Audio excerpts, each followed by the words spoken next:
Akal sama otak bedanya apa? Ada akal, otak, pikiran, apa lagi Pak? Yang sekitar urusan itu. Rasio, otak, logika. Oke, itu posisinya bagaimana konstelasinya? Maksudnya gini, kambing punya otak? Nah, bisa mikir kan? Kenapa kambing punya otak nggak bisa mikir, manusia bisa? Gampang jawabnya gue. Mergo otaknya kambing tidak bisa dipakai untuk berpikir. Menurut kamu gampang tuh? Gampang ya. Apa sebabnya awan kok panas? Yang mergono ini menurut apa? Teman-teman sekalian, berarti otak itu bukan jaminan bahwa dia merupakan sebab dari akibat yang namanya bisa berpikir. Betul nggak? Jadi kenapa manusia bisa berpikir kok kambing tidak, kucing tidak? Karena berpikir itu pekerjaannya, rasio itu sifatnya, betul nggak? Bahwa berpikir harus rasional, berarti dia sifat. Kerjanya berpikir otak itu, maka berarti berpikir itu anunya apa? Pekerjaannya, gitu ya, fungsinya, gitu ya. Nah sekarang kenapa otaknya manusia saja yang bisa berpikir, otaknya binatang tidak? Gimana jawabnya orang modern bagaimana? Apa mas? Akal. Apa bedanya otak sama akal? Aja mas, ada terang enggak apa-apa. Itu namanya sinau bareng. Ayo gini, diteras ya, ayo awas beneran salah lah sih. Ayo mas. Ya, ada beda antara otak dengan akal. Ya. Jadi kalau di ilmu psikologi faal yang dulu saya dapat di Percaya, ya itu menjelaskan bahwa dulu dosen saya itu menjelaskan seperti ini. Otak sama akal itu seperti software dan hardware. Kalau akal itu softwarenya, kalau otak itu hardwarenya. Jadi apa ya? Komputer itu ada CPU-nya gitu kan. Oke. Kalau nggak ada Word, Microsoft Word belum diinstal itu kan. Siapa programmer yang bikin software akal itu?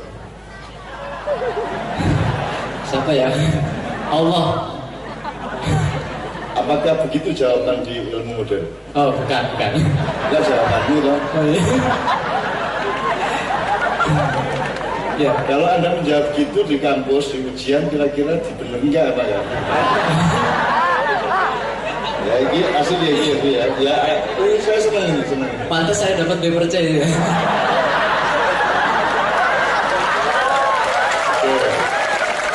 Oke, jadi nanti terus yang resumenya jelas, akal itu softwarenya, otak itu hardwarenya. Untung kita sudah hidup di era komputer sehingga kita bisa menjelaskan dengan simbolisme komputer itu. Terus sekarang pertanyaan tadi saya tadi, siapa programmernya?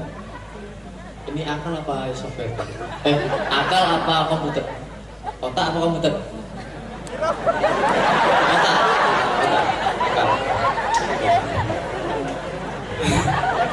Ayo, apa? Siapa ya? Kita sendiri. Anda sendiri. Kowe dhewe iso gawe software iki. Alismu jumlahe piro? Kowe iso ngitung alismu, tak percaya omonganmu nek kowe software. Wis lagi alis lho, durung rambutmu lho. Durung brungosmu. Durung semu ngisor lho kok karo kowe.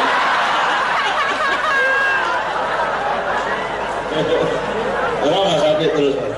Ya, terus. Kalau yang membuat software di komputer itu programmernya kan manusia. Kalau akal ini kayaknya saya belum tahu.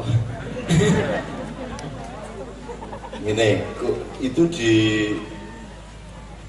kalau Anda install aplikasi atau operating suatu aplikasi itu kan Anda biasanya ada yang kemudian minta dia bisa on, dia bisa display, bisa loading kalau ada JavaScript. Nah, JavaScript ini bikinan siapa? Program. Programmer siapa? Masalah itu yang kayak contoh komputer aku tak akan susah. JavaScript. JavaScript itu Anda mau pakai aplikasi apa saja dia perlu sambungan yang transformatornya JavaScript ini. Apa itu? Siapa yang bikin itu? Kok jenenge kok JavaScript, orang Madura script, orang Lombok script, kok Israel script. Nah, gini-gini jadi nek didoleki apik lho Mas. Apik lho ngene iki. Ini kan nggak mungkin Anda bisa WA kalau tidak pakai JavaScript juga. Ning ora ketok Mas JavaScript kuwi. Ora ketok. Dia orang, padahal manusia modern kan mengandalkan sing ketok ning layar to, Pak. Iya kan? Ning ora ngerti jerone dan tidak peduli sama dalamnya. Kalau lihat rumah yang dilihat bentuknya dan catnya dan kemewahannya, dia tidak tahu cornya, dia tidak tahu fondasinya. Bahkan sekarang kan manusia itu ada yang ditakdirkan Allah, nasibnya itu ada yang bisa, ada yang menjadi jagung, ada yang menjadi garam, ada yang menjadi kemiri, daun salam, ada yang menjadi nasi, ada yang menjadi tiang, ada yang menjadi paku. Nek menjadi tiang kan ketok Mas gagah, nek jadi paku. Ada manusia yang tugasnya menjadi paku. Paku itu syaratnya nggak boleh kelihatan, mau dincepke kok. Gitu Mas, yang sing ketok kupluke ya toh. Kupluke paku kuwi. Nah saiki ki oke wong karena nggak ngerti hidup, lupa kepada dirinya sendiri, dia tugasnya paku tapi kepengin ketok terus. Jadi orang sudah mati atau mana? Aku kan dia menancapkan, mengikat, menyatukan dua benda kan gitu. Kalau dia ingin tampak, kan pakunya dia dot. Orang sudah mati atau gitu. Wes ratu isi di DPD. Upamane, wes mati. Aku mengingat contoh. Nah gitu loh Mas. Nah sekarang pertanyaan saya berikutnya ini sambil sini ya Mas ya. Aku seneng. Biasanya orang pinter ini kacamataan rada elek rupanya. Nah itu, yang film-film itu ya. Yang film-film kamu lho, orang padekan orang. Padekan manis loh. Padekan manis. Nah gue kan kalau film-film itu semua di komputernya kan menurutnya batangannya. Oh, bisa musuh tuh orang aku ya. Profesor ini. Aku takkan orang nenggok ngurus ke sini. Kalau di komputer kan Anda menyimpan memorinya, menyimpan data itu di mana? Di hard disk. Di hard disk. Oke. Nek menungso hard disk iki apa? Kue ngerti, iki ngerti kae kan semua data. Nah itu memori, penyimpan memorinya di mana itu? Di otak apa di akal? Lupa kan? Terus ngono ya tak jujur. Kalau secara teori, menurut teori psikologi dan kedokteran di otak katanya. Di otak. Begitu mati hilang kabeh. Menurut teori gitu.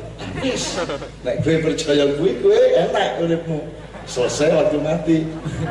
Jebol orang mati, jebol orang mungkar nakir, jebol orang rakib atit. Piye kowe iki le motor yang pulang.